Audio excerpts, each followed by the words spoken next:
Hi guys, Wade Bekesi. It's the Organic Podcast number 6, and we have Marc-Andre Roubaud from, what's your business, or you're more of a, I don't know, you let me know how you'd like to introduce yourself, Marc.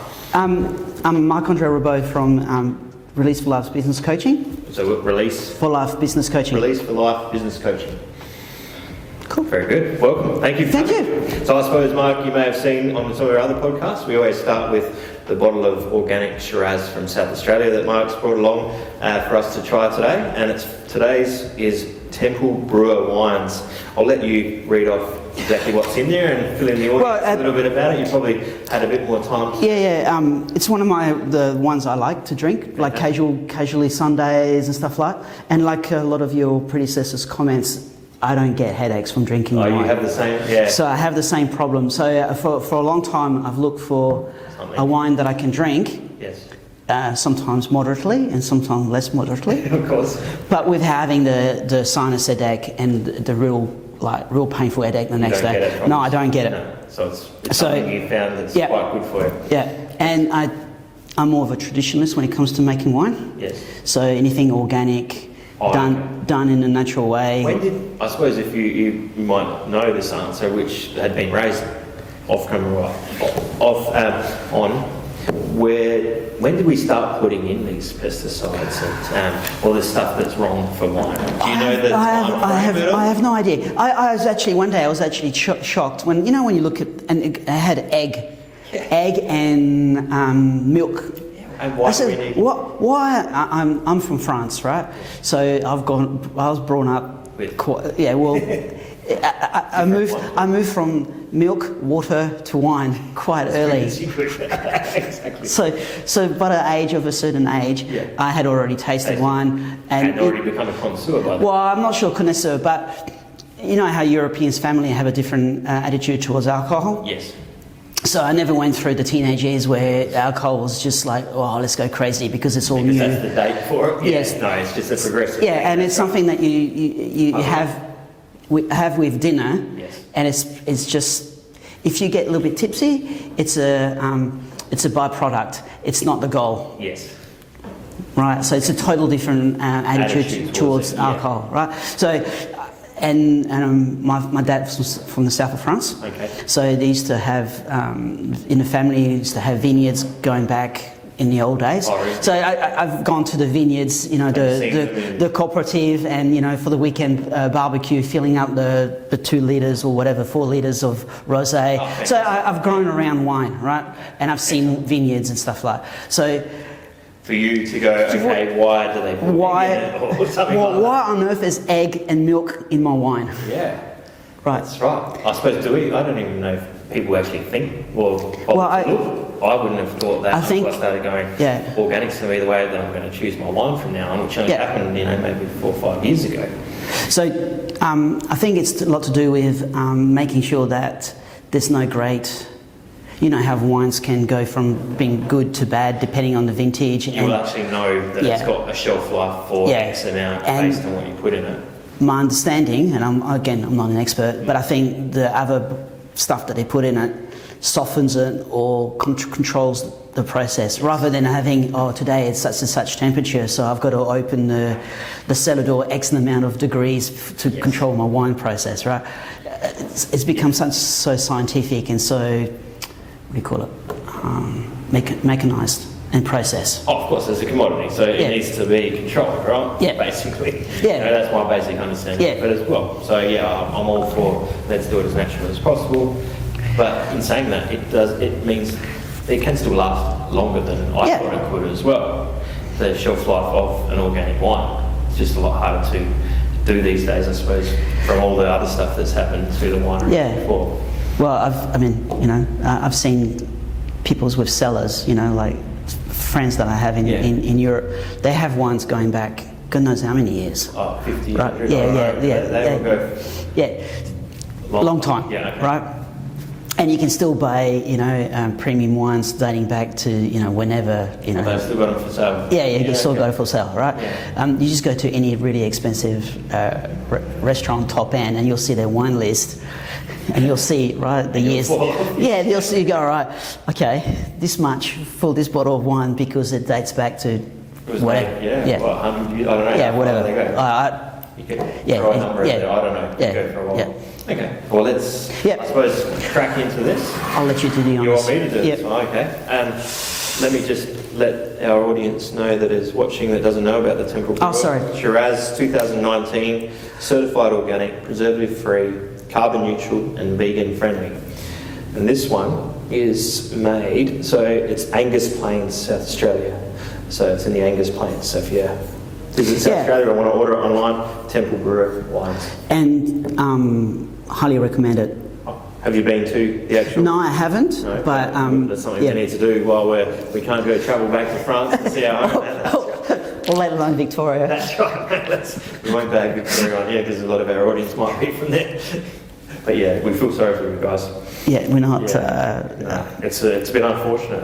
But definitely, from a health perspective. Yeah. I mean, I think wine is important for your health. Of course. It has lots of properties apparently, which is really good. But if you can drink something that doesn't give you a headache the next day, and doesn't cause you, especially if you suffer from sinus, and Temple Brewer is definitely in that category, and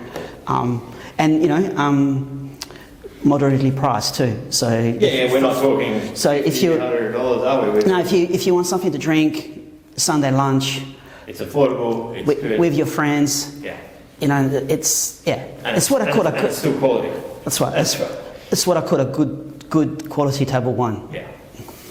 Well, cheers. Cheers to you. And thank you for the invite. I really appreciate it. It's good. Yes. It says meet you in US +1, so that means the next time I get invited out to a dinner, I'm going to need to bring my Temple Brewer. Cool. Very good. Yeah, I think it goes well with like any kind of like meat dish or anything, or stews. Even if you're a vegetarian, that kind of stuff. And I think it's kind of whether it's easy drinking. Easy drinking, especially now, it's cold at the moment, so our climate at the moment is perfect for that. Yes. All right, so I suppose from here, Mark, I just was going to ask you a little bit about how you're finding business at the moment in your field. Tell us a little bit about that, anywhere you want. Yeah, I think we're living in very interesting times, right? And from the previous people that you've had all sorts of experience, right? And I think also in South Australia, some of the business that I've spoken to, you go from people who are really hurting, and then people who are thriving, and then some people are having record months. Yeah. So it's a real mixed bag. You don't know who you're going to speak to next, and then what their experience is going to be, isn't it? That's what I'm finding. Some of the clients that I've had, originally COVID came along, totally freaked out, business model up in, up in the air, right? Yeah.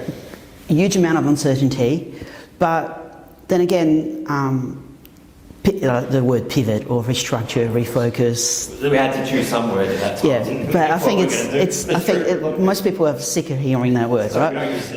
But refocus, restructure, look for opportunities, But that's something a business person generally would do anyway. I thought a savvy one anyway. Well, is that right? That's an entire debate for conversation, and I'm happy to do it. And we can talk about that later. But from a pure what happened to the people I have been speaking to, in guiding them and helping them through that process. Now, they're being able to move to the online space with some resistance at first because it's new and stuff like that, but later on, as the period, to the point where not only are they finding it better for their business, but their customers also. So they're getting better customer experience, which is what we right, because suddenly the customer doesn't have to drive to wherever. They can do it at the comfort of their own home. Saving time. Which is obviously the most valuable commodity. And are you going to take everybody along that journey? No. So some people obviously dropped off going, I'm not going to go online, Yeah, and- I'm not going to purchase your product. Yeah, because- But did you want those customers in the first place? So probably what you'd Yes. be saying to your client. Some people just dropped off because suddenly cash flow became a huge issue. Anyway, they're not going to buy the product because they can't afford it. And you can understand that, right? Yeah, of course. When you have to make certain calls, Uncertain calls as well. and dire necessity, then you make what is right for your business. But one guy that I did help, he's got a car detailing business out of Victoria, and he was working like he had a part-time. He had a full-time job. And he had a business. But he had his business, and he was building up his business and his clientele and putting things in place. And And before COVID, it was pretty good, I'm assuming. Before. But what happened to him is that because of his business, and he had edged his bet as young man with a family, thinking ahead, right? His hobby or his business became his lifeblood, and allowed him to survive. And his job disappeared. Yeah. It went the other way. So not putting all your eggs in one basket. Yes. All right, and the things that we had put in place allowed him to be able to work towards that. And we were moving at that time, away from doing just customers, but looking for corporate, business to business. Oh, yes. So I said to him, "There's a huge, and there's a lot of people who are now need to have their cars disinfected because of." I've shared the car with somebody else. Is that right? Yeah, share business, nursing, doctors, all that kind of stuff, right? So there's even though we're living in very challenging times, there's opportunities out there, and it's how do you then readjust and look for those and take the opportunity. It's just a very quick decision-making process to look for those opportunities. It's not like before that, okay, I can see an opportunity emerging over there, I can get ready for it. Absolutely. It was like, okay, and jump on it tomorrow, otherwise somebody else is there. 100%. Yeah. And sometimes it helps, like in the business that we are in, sometimes it takes that external... There's a deadline. There's a deadline. Like, if you don't, the other way, 6 months' time doesn't matter because the competitors Absolutely. have that opportunity. But this, everyone's looking. Yeah. So you've got 100 eyes looking at this opportunity. Yeah. No one at this point because we're not really sure if it's an opportunity yet. Absolutely. And there's also, to add to that point, sometimes it takes another person to point out what you're not seeing. Yeah. And this is where a business strategist coach... Well, you can see it because your idea is the top down. Yeah, and sometimes you can just, have you thought of that? What about this? And you're not emotionally attached to that decision, whereas the business owner, especially in that situation you discussed before, where they're, it may have only been a hobby or, an additional income at that point, and okay, we'll talk about this, and this, it becomes their main source of income for their family. But my motto and what I like to share with people is build it right from day one. Yeah. Have your process, have your structure. Where do you want to go? What do you want to do? Because even though it might not turn out the way you're still learning, right? A procedure is a procedure, a process is a process. Invoicing on time. Doesn't matter what business you are, but if you have doesn't matter what stage it's at. You do it right. But if you have the discipline from day one and you understand the importance of it from day one, that you're not playing catch up later on, right? Because there's so many other things that you might need to learn, broaden your horizon. But the fundamentals, and how many people get the fundamentals not so right? 95% of businesses, is it? Right. There's a lot. There's a lot, and you see the results of not doing it right, from your perspective, right? So it has a flow-on effect. In discussion and people that I've come across, I've heard of 3 cases where people forget to invoice. Yeah, I noticed you had mentioned that. I was like, okay. So how can you forget to invoice? I'm unsure of that part. But not only do you forget to invoice, the only way you find out is because the person that you invoice is trustworthy enough to say, hey, that's... Yeah, is ethical enough or has values your relationship or the business arrangement or whatever to ring you up to say, hey, by the way, you forgot to invoice me. Yes. Yeah, I don't know, I can't fathom that. But I suppose that's like you're building your business. What I see online especially is people talking about implementing a software for invoicing, for example, like a Stanmile or QuickBooks or whatever it may be. They might have been already operating for 2 years before they decide to get some type of automated, and And then they're even debating $30, $40 per month, which could be sending a $2,000 invoice out that they forgot to do, right? No brainers. That $40 that's automated, we remind you, that actually is systemised. Yep. Yes, but they actually think that cost of $30, $40 is higher versus what the opportunity gives you. Yeah, and the opportunity of getting it wrong is so huge. Yeah, that's 2 years worth of zero payments or mild payments for one invoice. Yeah, and that's the tip of the iceberg, right? Yeah. You probably see bigger stuff than that. Oh, and also from my professional background, I spent most of my time, my early career, working in manufacturing. Yeah. So from Fortune 500 companies, and I started working at Clipsal. Okay. And I was fortunate enough to be part of the management team that started off Streff Album site. So a brand new site, right? From scratch. From scratch. Just a big, huge, looked like an aeroplane anger type thing, you know. That's all it was. Yeah, just like. So we transferred the machines, put the machines in place, and within the first weekend we actually made goods. So we actually produced within the first weekend. Within the first weekend. Yeah, that was the goal. That was the goal. That was the benchmark. We're going to move on Friday, but Monday morning we're going to be producing something. Yeah. Right. And that's easy said, but when you move, I'm assuming that was a whole team of people. Yeah, injection molding machines, setting them up, and stuff, and then gradually went. It was a 2000 series, which most people have in their homes, right? So, I've been fortunate enough in my career to have been involved in manufacturing products that you find in most probably around here. Yeah. From I also did a stint at Levi's jeans, right? So just. Yeah. Things that most people had a Levi's pair of jeans. So you walk around the street. You walk around the street that says, "Once upon a time, I was involved in the manufacturing of that product." But it starts with processes, and the fundamental. Once you get to that point where everybody or most places have that. Yeah. It doesn't matter what you do. It would never have got there if the process, right? And making sure that you had a process, a deadline, a benchmark.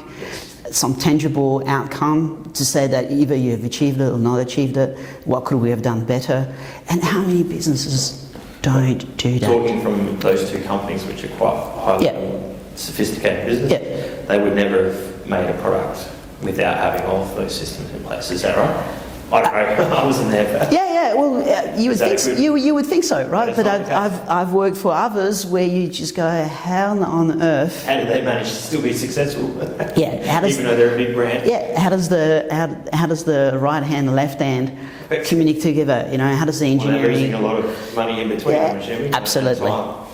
Because they still end up producing results. Yeah. They may waste years of production on it. And you're spot on. Having worked for Thermo Fisher, right? GFC, right? Back in the, When everyone was crashing, we were actually booming. Okay. Because we were still producing at the end of the investment in the minerals and stuff out of India and China for what they were doing. Yeah. So our market was still growing, but we were leaving money on the table because we couldn't produce enough. Okay. So the opportunity was still there, and capacity issues. So how do you produce twice as much with the same amount of people? Yeah.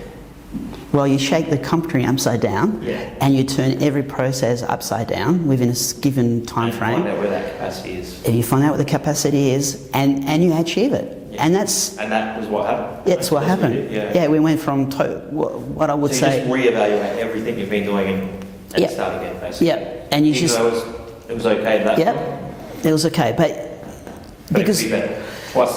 Because to produce twice as much with the same amount of people, you need to employ twice as much people, and you need a building twice the size. And to do that in a short amount of time takes time. Yeah. It takes time to build a building, right? It takes time to employ people, train them. But to then review your processes to fine tune them, see what you can do better. Without building a new building. Without doing rehiring. Yeah. Then there's always capacity. Is that what you're saying? I'm saying that 100%, as the sun will rise tomorrow and everything.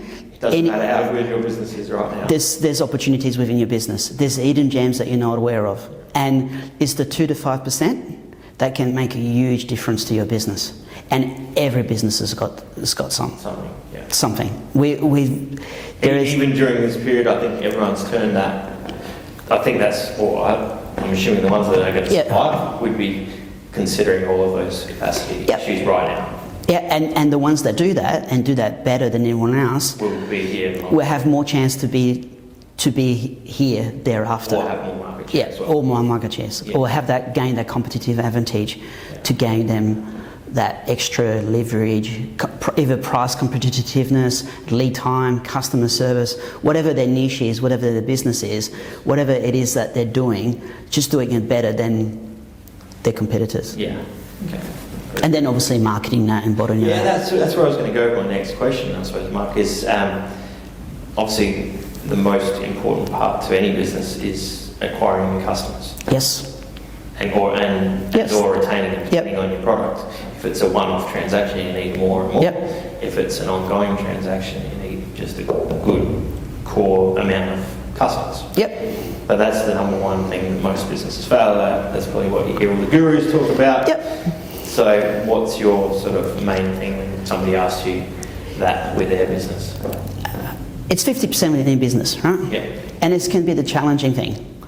It's the hardest part, then. Well, I go back to the fundamental. Who's your ideal customer? And again... So if you've got 100 that are your ideal customer, let's say we're a corporate. A corporate, right. But let's say... You choose it. Just say you're a medium-sized business, right? I've had a wide-ranging response. I've had the response, it's the next person that walks through the door.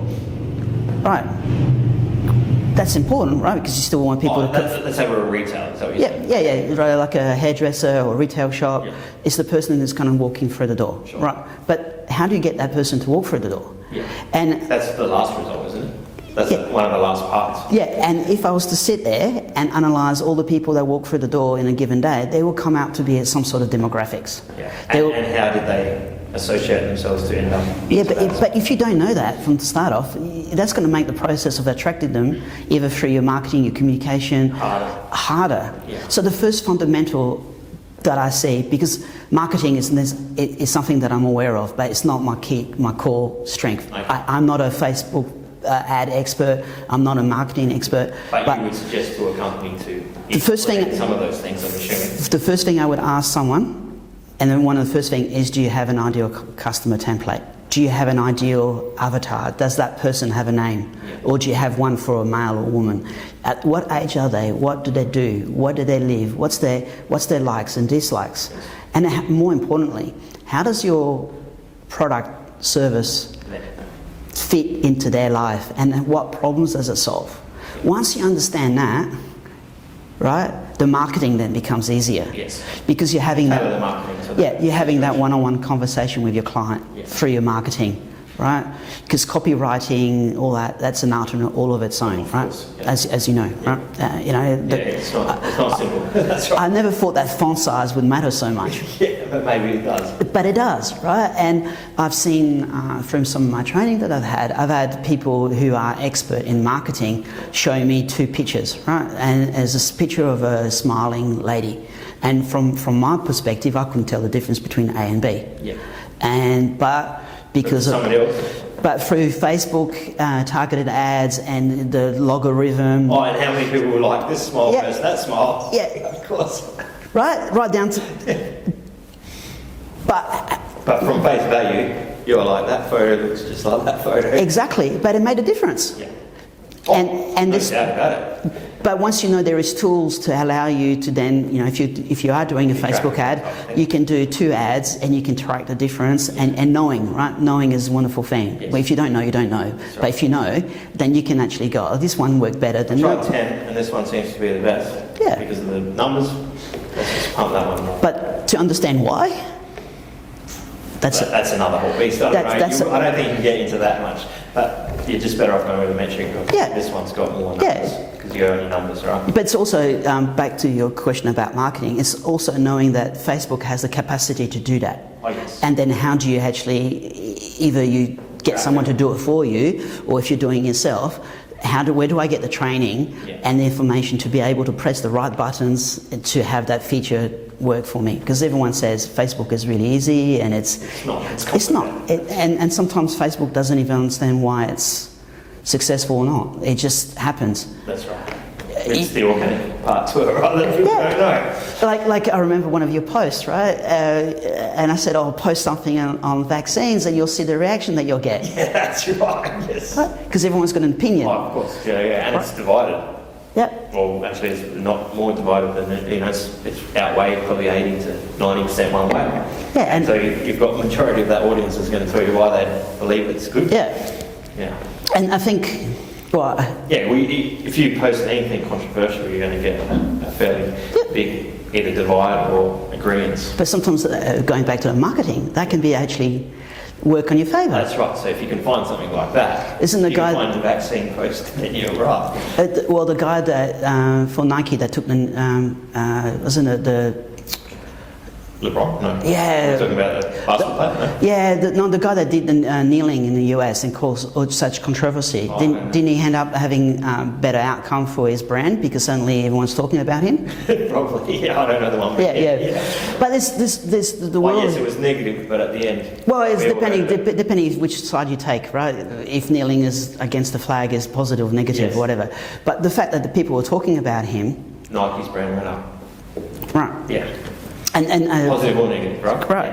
And I saw the perception of value and marketing. I saw a post. The guy that does podcasts, Rogan, right? He went from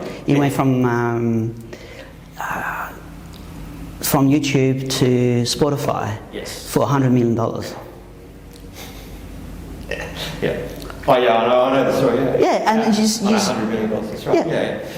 Yeah. And the share definitely deserves it. And the share value of Spotify, I think that share value as well. Well, 3.8 something billion dollars in a matter of a couple of days, right? For one trade of one person.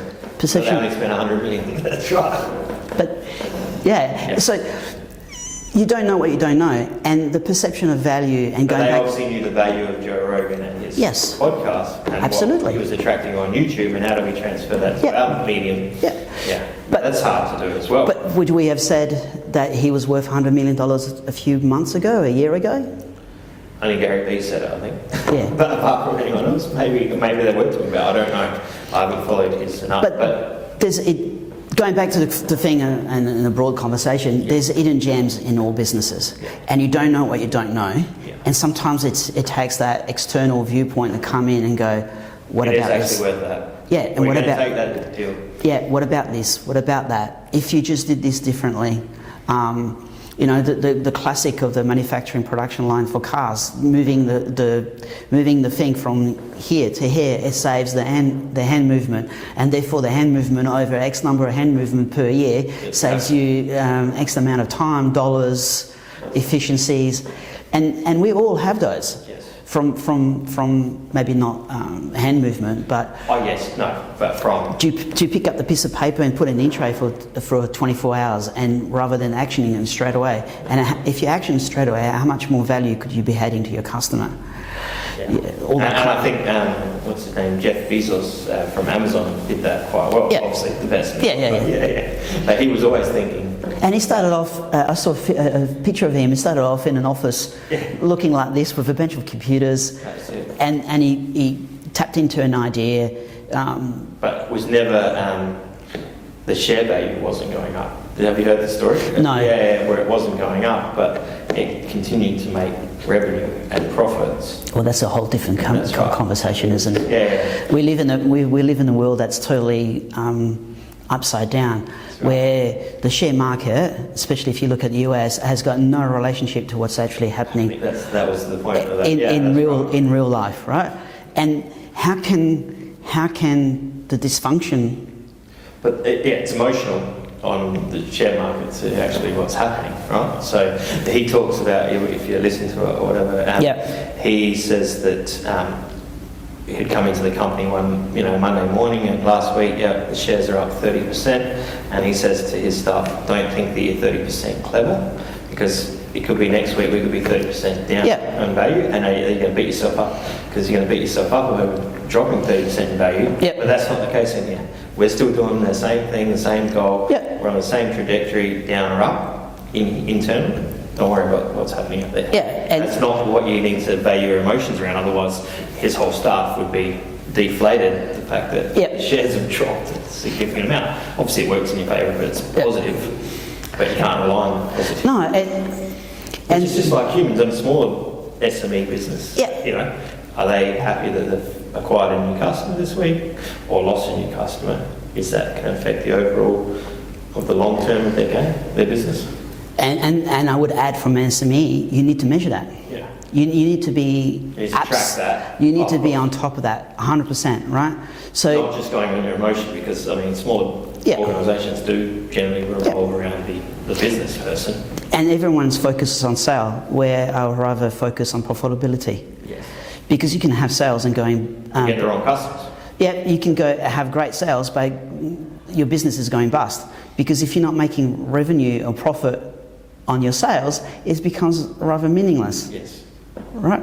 And then the flow-on effects. The importance of knowing your numbers is... I know I've said so many times over and over, but it's fundamentally true. But how many small businesses don't know their numbers? Yeah. More than you probably can. Yeah. And there lies an opportunity for anybody who's watching this video. That's right. Know your numbers. Yeah. Right? Even if you've been ignoring it for a couple of years, just get on there and do it. Because your numbers can always improve. Yeah.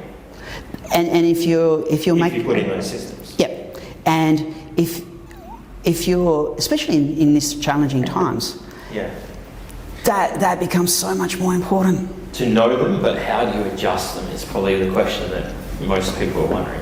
Well, you know, especially when there's uncertainty. I don't think anyone knows how to write a business plan for the next 12 months, do they? No. There's no one that's lived through this. So there's no expert out there. And I don't think anybody at the start of the year would have had in their business plan pandemic. That's right. It wasn't written in there.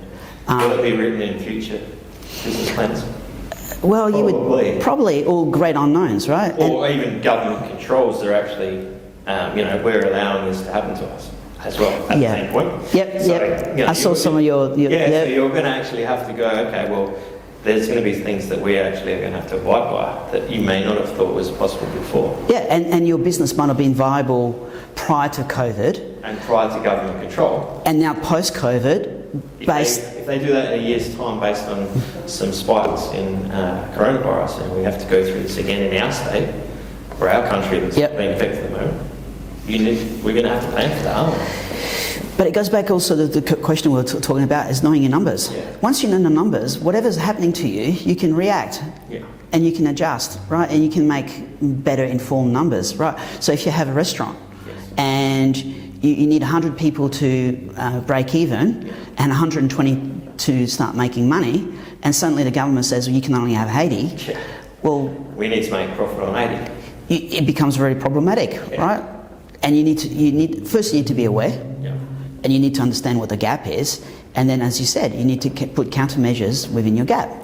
To either... So does that mean, I suppose, businesses in that sense are not going to be taking on long-term, people that, let's say, employed, so you can't, those industries are never going to have full-time people anymore. It's the great unknown. That's right. It's the great... you take that risk and go, okay, I want to keep a loyal team by saying, yeah, we're committed to you as an employee, or do we go, okay, well, I think most businesses go, okay, well, we need to be able to scale up and scale down employees, which is our livelihood, our people out there. And what does that mean for the economy as a whole? We're very disposable, right? You probably have never experienced a recession in your lifetime. No, only 2009. Okay, well, that was a minor... That's a GFC. Yeah. It would be different. Not the Great Depression, no. Yeah, but it was a blip, right? But that was still pretty it was a big blip, but as a country, we didn't go into recession. We put things in place to stop it from having massive unemployment and all of that stuff. We're in a country like we are, we pay enough tax, so we can do that. Yeah, I remember I started my career in the late 80s.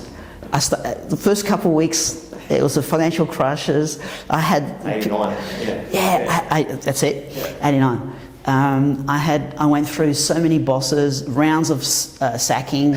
I said, what is this, right? What is this? I didn't learn this in the textbooks. But it was an irky feeling for a number of years, not knowing. And if the phone rang, is that going to be it? And you know, I was one time in my office working, and my manager got a phone call and never came back up. Is that right? All right. Yeah, and that's real. Yeah, that's brutal. That brutal reality, yeah. right? You'll. This is your first job. And your manager doesn't come back. You're like, when am I going? Exactly. The thoughts you had. You're like, well, yeah, it can be scary. Yeah. And I've worked with. I remember one of my last jobs that I had. I was working, and I could hear my colleagues talking. They're in their 30s, early 30s. Yeah. And talking, and I said, "These guys, like, all seriousness, right? Haven't been through what this. Just, do you know what it's like to have a double-digit interest rate? No, that's right. And having double-digit on a mortgage, I mean. Oh yeah, on a mortgage, yeah. Right? Yeah, not on a credit card, on a mortgage, right? And having double-digit unemployment. Yeah. No, we do now. We do now, and we're subsidised at the moment, so it's a bit different. But for a lot of people, that's a real shock. Yeah. The shock to the system. And I don't think we've hit doubles yet. No. Who knows? Who knows who's actually going to be employed or not at the end. And is the worst to come? Yes. Or is the worst already here?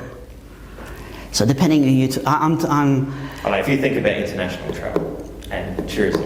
Well, if you think of the international situation out of the leading economy of the world, the US, right, and you think that they're going through 50, 60, whatever cases per day, 130,000 deaths, shutting down the entire economy, about 40 million people unemployed or have registered for unemployment benefit, and you just go like, and that's the world driver for the world economy? Yeah, the fallout is huge. What happens? Yeah. What happens if that actually flows on to massive banking defaults, bankruptcy? It will make the GFC that we talked about look like nothing. Look like it just, and that's scary. I know, and that was tough. That was tough. Well, I was in business back then. It was tough. I can imagine. Yeah. Right? And from a small business, whatever, right? You got to look. You got to be cheerful, right? You know. Yeah, you're the number one optimist in your business, right? But you still got headwinds coming your way that you need to, like, all right, how do I manage this? And fundamentally awareness. And then going back to what can I do in my business? What would you say to a business owner, SMEs type? Yeah. Daily, what would they? Obviously, know your numbers. But know your numbers. Know your numbers. But you've got to do something. It's all well and good to be historical about it. Yeah. Know your numbers. Have a plan. And measure. Your output numbers as well. And measure. Like if you're. I take it simplistic. Let's say you're a pizza. You own a pizza shop. Sure. Which probably be pretty good through a pandemic because people just. And let's just keep it simple, right? And you need to make 100 pizzas per day to cover your cost. Yeah. Right. Just to break even. Just to break even. Okay. But today you only sold 80 pizza.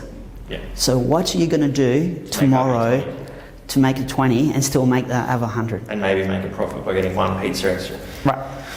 So. Do you get on Facebook? Do you start promoting? Do you get referral business from other customers? What do you do? That's right. But the first thing is you need to know. And then you need to react. Yeah. Now, how many businesses that you know wait until the end of the month to understand that they're 20 pizzas down for Tuesday. Yes. They need to make up the 30 pizzas by Wednesday. Right. So that's already in the past. Yeah. So now you need to make maybe. Probably would know when they're ordering new stock. Yeah, maybe. I don't know, but maybe that's not the maybe, right. Maybe that's the person they've got employed. In a very simplistic way, knowing on a daily basis what you need to do allows you then to react rather than waiting further down the road. When it's too late. Might not be too late, but it becomes more harder. More challenging, yes, right? You burn more cash. Yes. And you're more stressed, you've got more anxiety, your debt levels are higher, all of those things. Right. So what can you do? Then do you then have a new for example, from a marketing point of view, going back to the original question, do you have a range of gourmet pizzas that are a little bit more upmarket? It's better profit margin. Better products and attract a different clientele. Yes. And how do you then market that and then how do you become the pizza delivery or pizza maker of choice in your neighbourhood that you survive and you take the market share of your competitors, right? That's right. Right. Yeah. So it goes back to the fundamental of knowing what you need to do. Yes. And knowing. What about if you don't know what to do? I suppose that's the question. Well, then you call someone like myself that can help. That comes from a different perspective and says, hey, maybe think of this. Yeah. Yeah. Or talk to your accountant, talk to your marketing professionals. Yes. And sometimes it just can be talk to people. I suppose talk to people. Talk to other people who are in business. Listen to this kind of broadcast, right? Where you might just take one thing from here that we talk about. There's a wealth of information out there, right, that you can reach out to and speak to, yes. and connect with people that are doing things. Even if it's trial and error, they're going through it. And sometimes it can just be an idea, right? Just a thought process. And then take that criteria and run with it. Yeah, and then you go like, oh, I didn't know that, or I wasn't aware of that. And that can have such a drastic impact on your business to take it to the next level. Or try things, I suppose. Absolutely. Even if it fails, it doesn't work. Yep. Well, I suppose most businesses owners are like that anyway, because they've taken that risk. They've either borrowed that money or they've started something. So they're not adverse to that. Yeah. They can just get stuck in a rut, I suppose. Absolutely. And I listen to other broadcasts of late, and worst case scenario, if you can't make it, at least you've given it everything you can. And then you know, right? And then you can actually then start. How do you then? This doesn't work. How can you separate yourself from your business, right? And be realistic that it's pointless. Continuing because it's not going to happen, right? You're too far. Your debts are too high. It's not going to work. It's not going to work. Yeah. And it's again. And I think that's a lot of what we're finding. Businesses are out there. There was a lot already at the brink. We were in trouble before This is just say goodbye now. Give up. Maybe this is. Well, not give up. Just take what you need to learn. Oh yeah, okay. I'm not saying give up in overall. Yeah, give up on that particular idea. Absolutely. Yeah, that's right. Absolutely. Take the lesson. No. Because what's the definition of success, right? You need to fail to get success. We all learn to walk by falling over. So you've got to fail as many times as possible. That's right. Maybe one day you'll be successful. One of the things that changed my perception of things is one time I saw Robert Kiyosaki give a presentation, right? Rich Dad Poor Dad. Yeah, Rich Dad Poor Dad. It changed a lot of my perception on things. Yeah, believe the cash flow quadrant. Yes. Real wealth is measured by how much money you have without an income, yes. Right? That's real wealth. How long can you live without it? Absolutely, spot on, right? So he drew a circle and he was going up, and he had a few business failures, and he asked, what can you see from this illustration, right? And someone says, oh, you kept on failing. And he says, I think you're missing the point. Yeah. Every time I failed, I got further along the goal to success. So he failed here, so success is here, right? So he failed here, next time he failed there, so next time he failed there, until he made it to the end. He still got to the end. He still got to the end. But how many people concentrate on these failures? Yeah, and give up. But when I understand from even being involved in that failure process and being in it, it's hard to push forward. Oh shit, yeah. So yeah. Audience is mature enough then. Yeah, absolutely. Yeah. If it was like the but how it's I suppose that mental reset for the business owner, male, female, how do they go push through that? That's the toughest part I think of one for talking to people like yourself. How do they?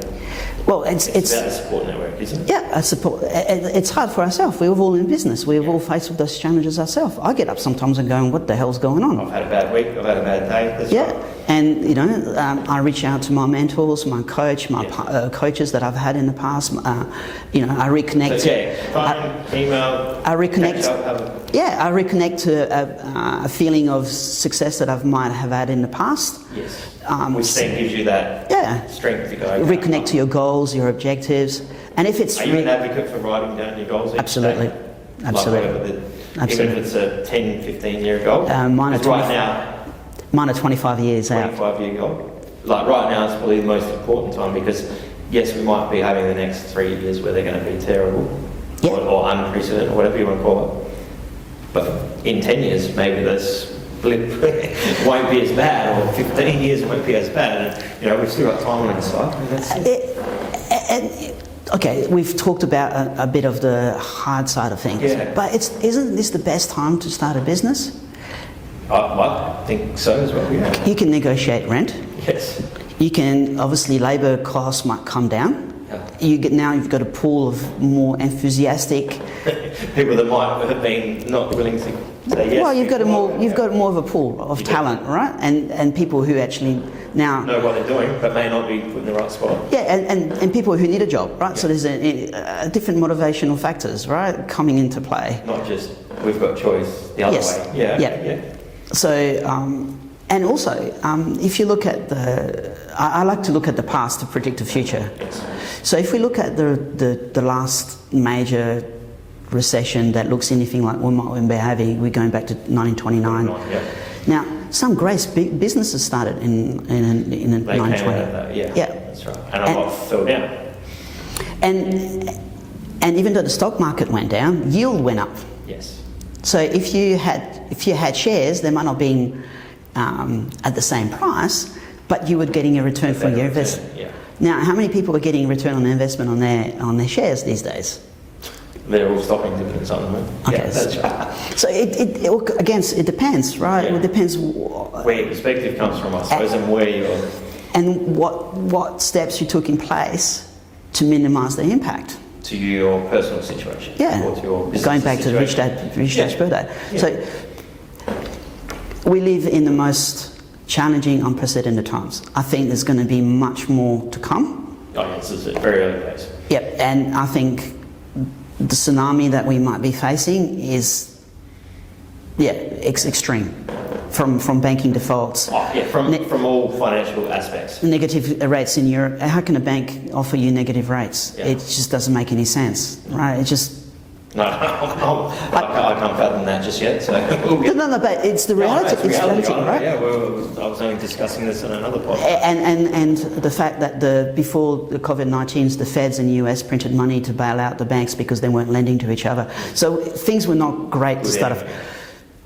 The virus has just brought it all to the surface in such a way that I don't think there's been any time in history where there's been a supply and a demand shock like this. Yeah, my parents grew up during World War II. They still sold stuff. Yes. Stuff was still made. People still had jobs. Yeah. Even though things were really bad. They were still doing the fundamentals. Yeah, and it can't get much worse than that kind of period, yeah, right? That's right. But people still went to work. There was still the economy going. Yeah. Now we just had... We stalled the economy, yeah. Well, we've got 5 million people in Melbourne now who are all staying at home, not consuming. The velocity of money is not flowing. It's just all bunkered down. And the flowing effect... That's going to affect us. Yeah, but going back to what can you do for you as a small business... Right now, probably only to South Australia we can talk. I don't know if you can talk. You can restructure your business. You can look for opportunities. You can be sure of your numbers. You can call on people to assist you, either government or stuff like that. And just reach out to people. I suppose is that the main message we're going to say to our audience? Because reach out. Yeah. Don't be. Business is not a solo game. No. And there's a lot of people out there that are like myself who can assist you, guide you, provide you with insights, tools, strategies that you might not be aware of that can help you with your business. And just having that conversation with someone else. Yes, is going to help. Absolutely. And listening and connecting to people who are going to support you. And listen to the podcast that you're doing, right? You're sharing information, tools, ideas over a glass of wine. One thing away, that's right. Know your numbers. So yes, the Temple Brewer, we're just going to finish up here. Yep. Appreciate it. So I don't know, what do you think of the... I love it. You love it anyway. I love it. You're an advocate of it anyway. I love it. So, well, cheers. Thank you for coming on. So yeah, I'll post links to Mark's business and whatnot afterwards If you need it, reach out, send us a message. But thanks for tuning in. Really appreciate it. Yeah, thank you so much for the opportunity to have a chat. Thanks, Mark. A great pleasure. Thank you so much.